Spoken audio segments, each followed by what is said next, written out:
presented by Unique Films.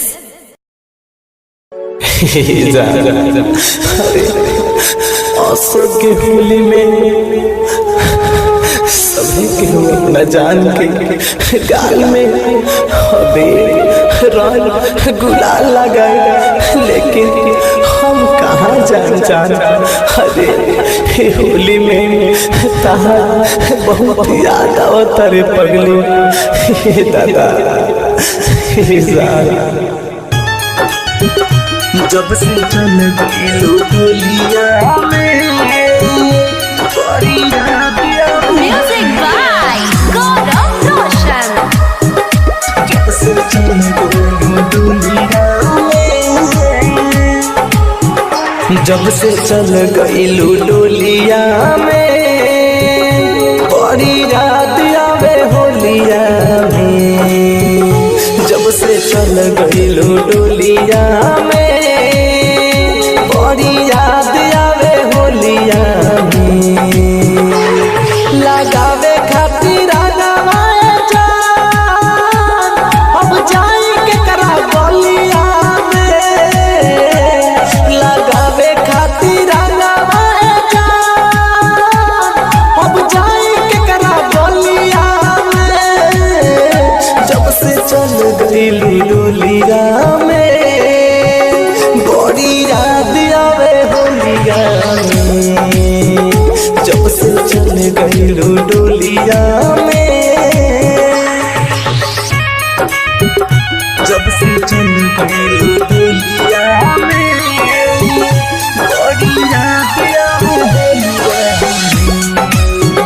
जब से चल गई डोलिया में, हाथ छूटल बावे दिल टूटल बावे, लोर अखिया के अखिया में सूखल बावे।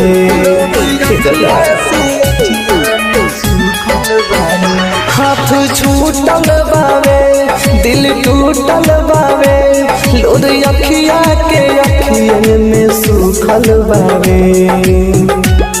तोहरा के महसूस करनी केहू औरी के बोलिया में। तोहरा के महसूस करनी केहू औरी के बोलिया में। जब से चल गई डोलिया में बड़ी याद आवे होलिया में। जब से चल गई डोलिया में, जब से चल गई डोलिया में बड़ी याद आवे होलिया में। जब से चल गई डोलिया में, दिहलू पर कस के गम दिल पे गहरा जखम। तोहरा चलते जियत बानी मर मर के हम।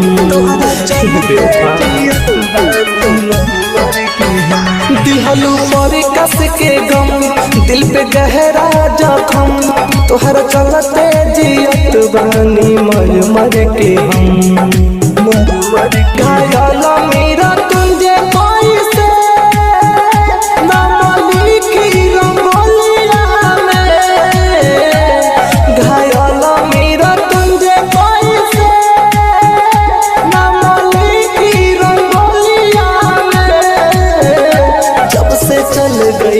डोलिया में बड़ी याद आवे होलिया में।